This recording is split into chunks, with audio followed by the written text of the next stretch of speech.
Hello everyone, and welcome back to Jesse Hecht Creative. Today we're going over Spymaster, Grey Gargoyle, and Iron Man Model 20 from Marvel Legends. Before we begin, make sure to hit that like button and smash that subscribe button.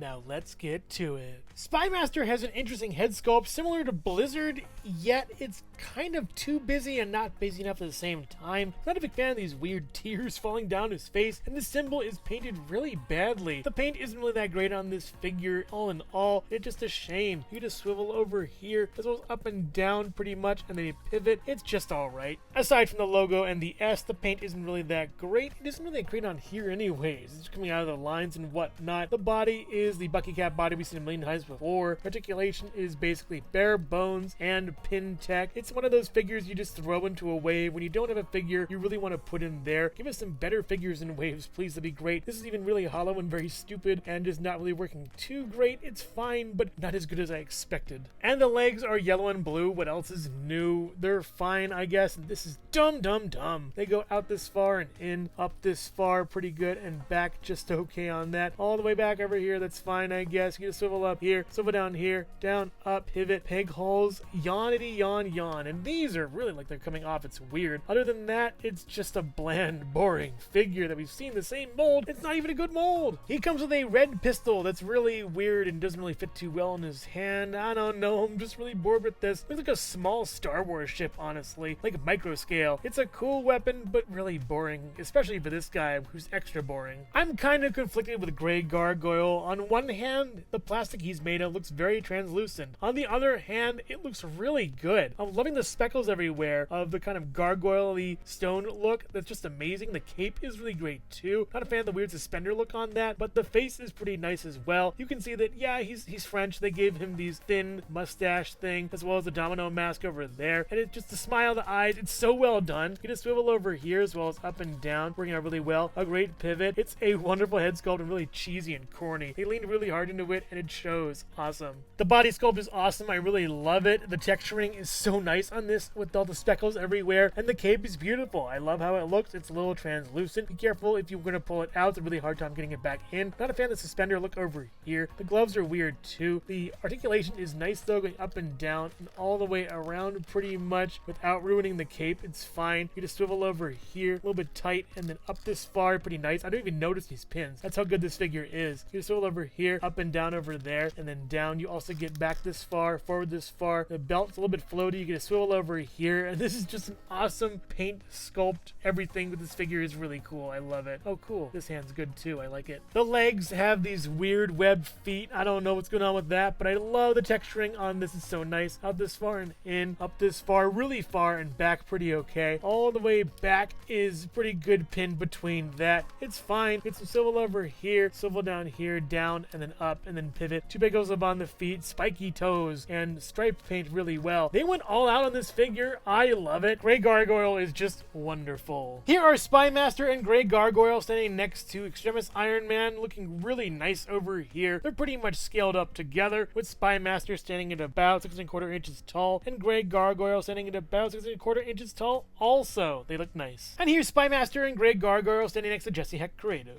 I'm so blue.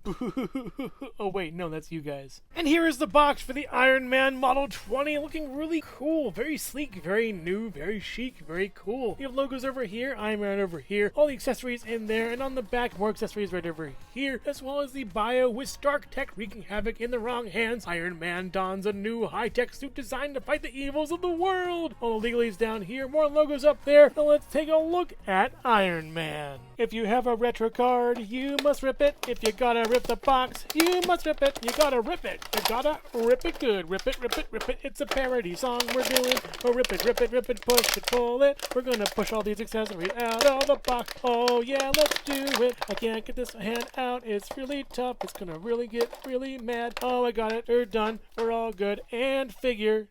Hello everyone, and thank you so much for watching so far. Make sure to click like, subscribe, share, leave a comment, and hit the bell icon for more creativity. Now let's get back to it.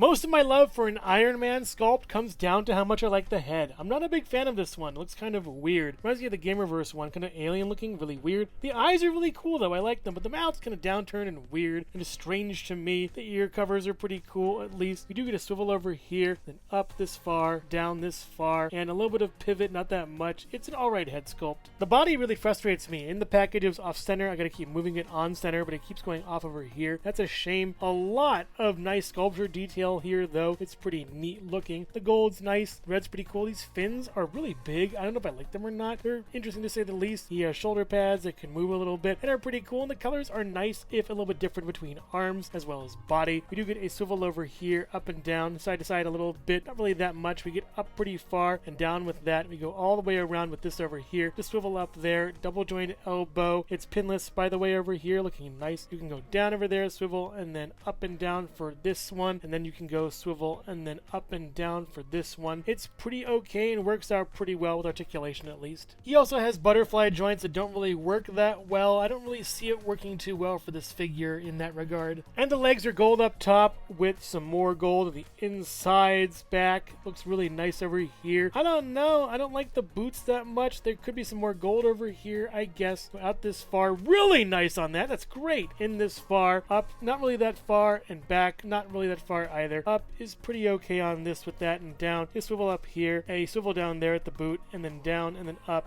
And you get a pivot a little bit with two pegos on the feet and nice treads. Not really my favorite Iron Man, honestly. It's just okay, I guess. The arc reactor is pretty cool, though. I like the detail of the little dot over here on the fist. It's pretty nicely done for both. They look cool. And with these hands, they look nice, but they're kind of stumpy and weird with the fingers. They don't really go up this far as well because this is blocking it. That's a shame. I never liked this on Iron Man, how it's kind of blocked, but there are ports here, though. He comes with a repulsor blast, but they're kind of wonky on the figure. Look at that peg. You can see the whole peg. Why not include the blast part? It looks much better with it. And he comes with two more on his feet, but it's really hard to get the arms to look like he's flying. You have to really position them outwards, and it doesn't look that great at all anyways. Here's Iron Man Model 20 next to Spymaster and Grey Gargoyle. While the villains look really simple, this Iron Man just looks way too busy. And here's Iron Man Model 20 next to the Extremis armor, and man, does that look amazing. Model 20 just doesn't do it for me. It's way too busy. The articulation isn't really that great, but it's a fine figure, I guess. And it stands at about, I would say, 6 1/4 inches tall next to Jesse Hecht Creative. If I press this button on your chest, will you go away forever? Please? Overall, sometimes newer isn't better. Spymaster is a pretty boring figure, all things considered. I like the color scheme, but beyond that, the weapon's really weird, and the paint isn't really that great anyways. Grey Gargoyle is really clever and creative with the speckles and the plastic. The color is really nice, but the blue paint on the limbs isn't really that great. Hasbro needs to take more risks with different types of plastic for figures like these. Iron Man Model 20 is an overcorrection. The articulation is way too much for a figure of this amount of sculpt. I appreciate what they tried to do, but they failed with everything else. You can't even move the hands that well. The blast effects aren't really that great, and while I do appreciate this figure, it's just too much for me. If you're a fan of Iron Man, I wouldn't really recommend these figures that much. They're very niche. But if you want something really cool and novel, get Grey Gargoyle. He's very unique. But make no mistake, with figures like these, who needs enemies? So which figure here is your favorite? Iron Man Model 20, Spymaster, or Grey Gargoyle? Let me know in the comments below. Thank you so much for watching Jesse Hecht Creative. Make sure to click like, subscribe, share, and leave a comment. You can also visit us at jessehechtcreative.com for more reviews like this one. Thank you so much for watching, and keep being creative. Stay tuned.